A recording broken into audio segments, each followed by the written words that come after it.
Hi Virgo, welcome and this is your reading. Be open-minded, hindi halos lahat makaka-resonate. Piliin lamang. And thank you nga po pala sa mga nag-subscribe at sa mga bumabalik. Maraming pong salamat. Start na po tayo.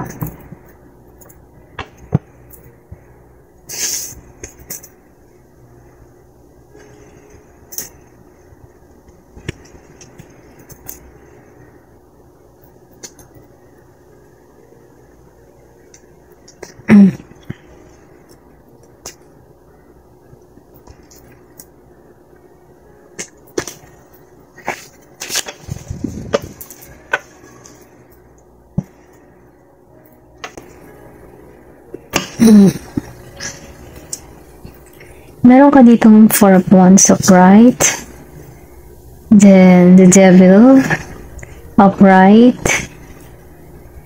and Two of Wands reverse, Nine of Swords reverse, Three of Swords reverse. Okay. Sabi dito, sa Four of Wands upright, meron dito magbabalik, okay? Or maybe nasa sitwasyon ka ng LDR, malayo si isa't isa. Nakikita ko rin dito ng pagkikitang muli, nalalapit na yung union, kumbaga, pagkikitang-kitang muli, kagalakan, kasayahan, or pwede rin sabihin na meron kang dadaluhan na na mga celebration, okay? Ito lang yung nakikita ko na makakaramdam ka dito ng kapayapaan. Kumbaga, maiisang tabi mo yung iyong problema dito sa dadaluhan mong ito, Kumbaga, kung ikaw ay nasa malayo, sabihin natin na isa kang OFW, gusto mong makauwi na ng bayan mo, okay? Ito yung nakikita ko. Gusto mong makasama yung family mo, okay? Kasi nakikita ko rito na kung ano man yung yung hinahangad mo, maaari, mangyayari, magkakaroon ka dito ng stability, or kung halimbawa naman ikaw nasa LDR situation ka, malayo kayo sa isa't isa ng mahal mo sa buhay, malapit na, meron dito ang pagkikita, may pag-uwi.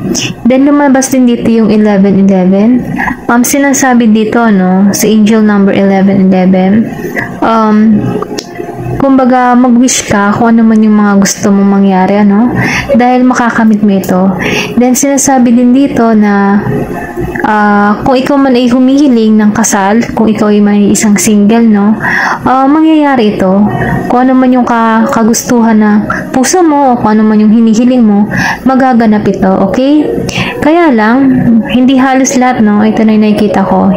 Meron kasi ditong lumabas na the devil energy upright. Maybe yung iba sa inyo, may person na may pagka-toxic, okay? Dumanas siya ng masakit na nakaranasan sa tao na ito. Gusto mo, or pwede rin sabihin na meron kang person na may pagka-materialistic, sabihin natin na meron ditong mga inabuso din, okay? Hindi halos lahat, ito lang yung nakikita ko. Or pwede rin sabihin na merong addiction yung person mo, o pwede rin sabihin na ikaw, meron ka ditong hobby na hindi maganda na ginigising ka dito na tanggalan, okay? Kung ano man yung mga hobby na hindi maganda, hindi ito makakabuti sa iyong kalusugan. Kumbaga, ito lang yung kumukulong para sa iyo, para hindi ka kumbaga makasulong sa tamang direction, or sabihin natin, ito yung pumipigil sa iyo para umasenso, okay? Hindi halos lahat makaka-resonate. Ito lang yung nakikita ko. Kung ikaw man ay may ganong hobby, yung masasamang hobby, yung inom-inom ng alak, mga sigaret-sigaret, ganyan. Kung ano pa man yung mga hobby na hindi maganda, sinasabi dito, hanggat maaari, hindi naman kasi agad-agad yan mayaalis kung lalo na addiction ka na sa ganung gawain.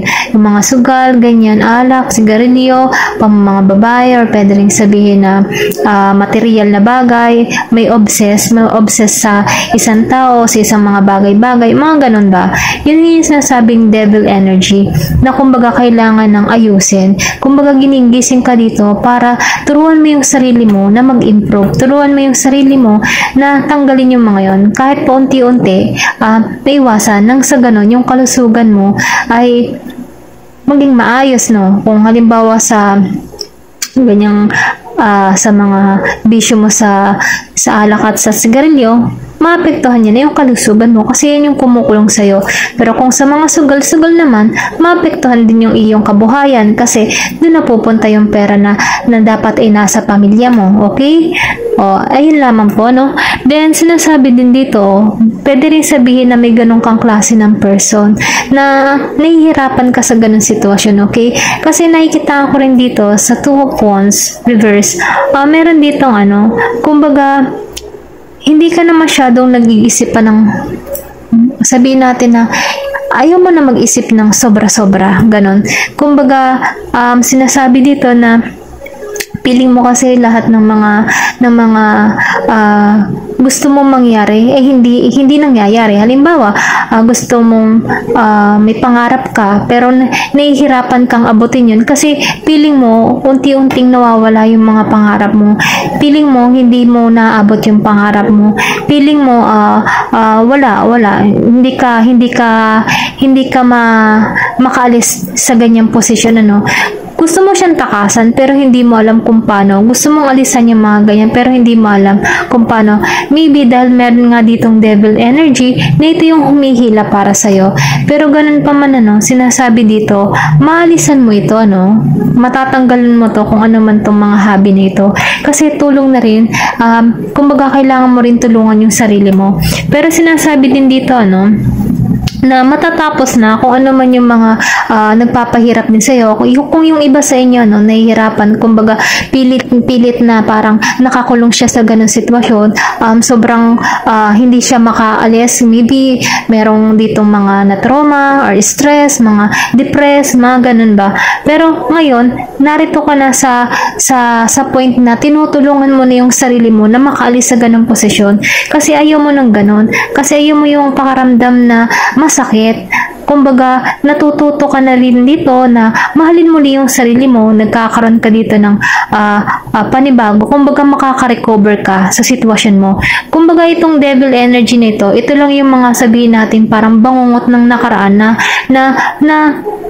pumipigil sa'yo upang umunlad ka. Pero ganun pa man, sinasabi dito kasi lumabas na si Nine of Swords and si Three of Swords reverse. Naka-reverse na kasi siya. So, ibig sabihin, malalampasan mo to. Kung ikaw man nasa ganitong sitwasyon, nabuso ka, na-depress ka, merong mga hindi gumawa sa'yo ng hindi maganda, na nagpapapigil sa'yo para umasenso, na pumipigil sa'yo. Kasi, mental na kasi yung dito na sinisira sa'yo.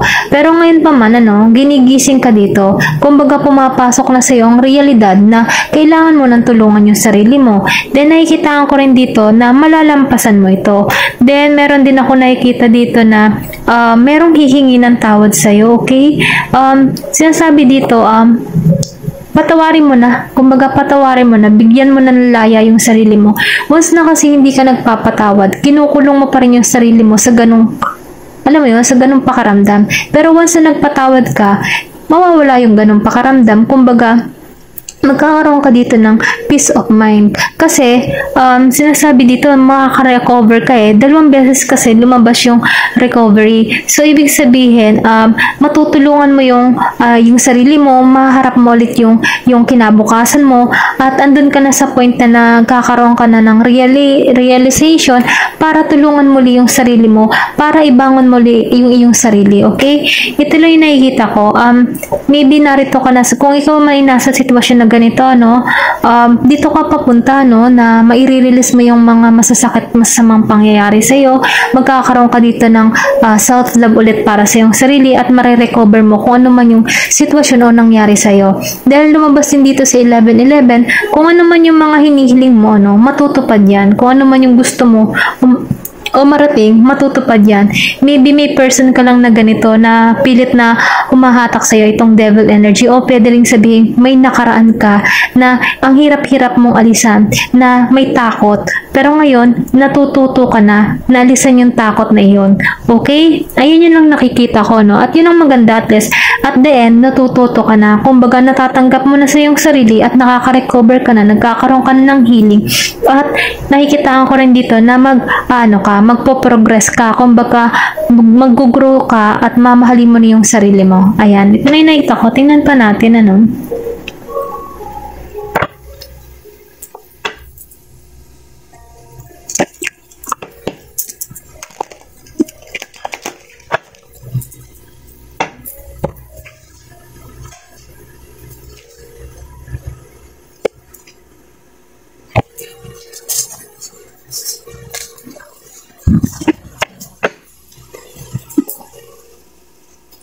Okay, Virgo.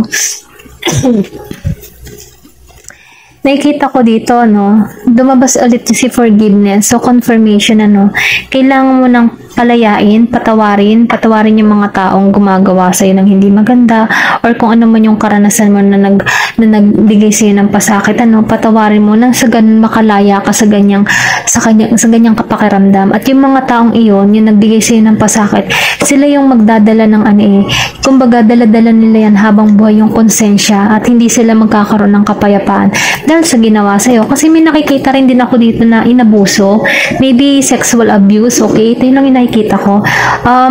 Dahil doon, kailangan mo lang turuan yung sarili mo na tanggapin, mahalin mo ulit yung sarili mo, at maghanap ka ng kumbaga positibo para sa iyong sarili. Kasi magkakaroon ka dito ng kapatawaran, okay? Then sinasabi din dito sa vanity, no? Maybe magkakaroon ka dito ng sabihin natin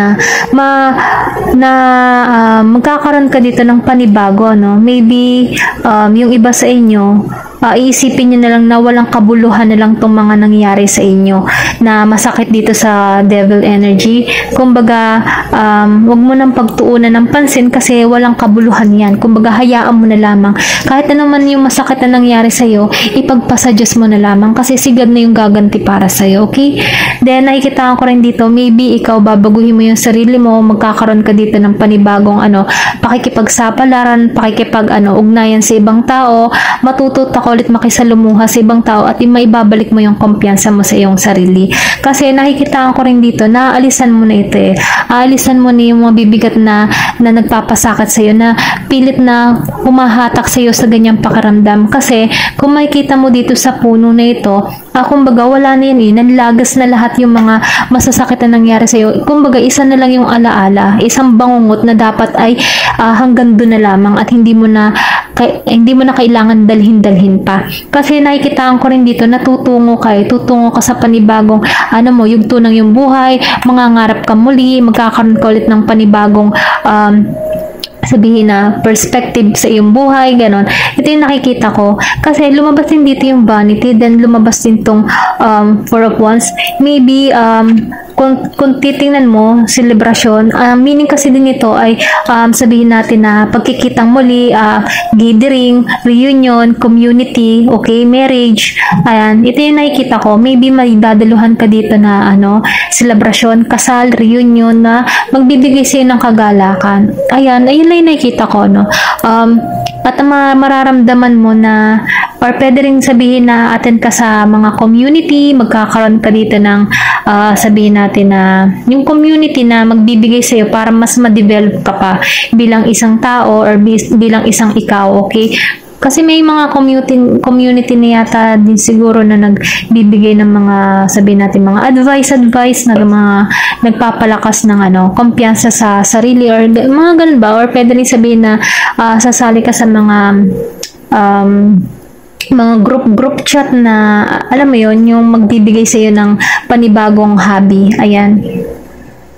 Depende sa sitwasyon, ano, hindi halos lahat makaka-resonate. Ito yun lang yung nakikita ko. Kung nasasaktan ka pa rin hanggang ngayon, maalisan mo yan. Kumbaga, tatanggalan mo yan. At magkakaroon ka ng panibagong perspective sa iyong buhay. Okay? Ito lang yung nakikita ko kasi masakit man yung nangyari sa'yo, malalampas at malalampasan mo to. Wag mong hayaan na kulungin mo yung sarili mo sa ganung posisyon. Kung ano man yung naranasan mo, no? Kung ano man yung pakaramdam na nagpapahirap sa iyong kalooban, alam kong makakayanan mo yan, okay? Kasi walang imposible kay God pag ikaw ay lalapit, no? Kung ano man yung nagpapahirap sa iyo, kung ano man yung stress mo, kung ano man yung nagpapabigat sa iyong kalooban, huwag kang mawala ng pag-asa, laban lang kasi kailangan lamang dito ng paghilom. Once na naghilom ka na, yan tuloy-tuloy na ang kapayapaan sa puso't isipan mo, magmamahal kang muli, magtitiwala kang muli, at bubuhayin mo muli. Para magkakaroon ka ng panibago, magiging kang bagong ikaw. Okay? Ayun lang yung nakikita ko, no? Maybe may relate sa yung person ng Aries, Cancer, Capricorn, and Gemini, then Libra. Okay, ito lang yung nakikita ko, maybe may ganun kang person. Maybe ito din yung nagpasakit sa'yo, pero, or hayaan mo na lang, okay? Kasi, meron din ditong Aries na, maybe may Aries na tutulong or makakilala or may makikilala kang Aries na magbibigay sa'yo ng tutulong sa'yo kung paano ka makamove on sa iyong nararamdaman. Ayun lamang po, thank you for watching. Wait lang, tingnan natin kung ano pa yung mensahe sa'yo. Kay Papa Jesus.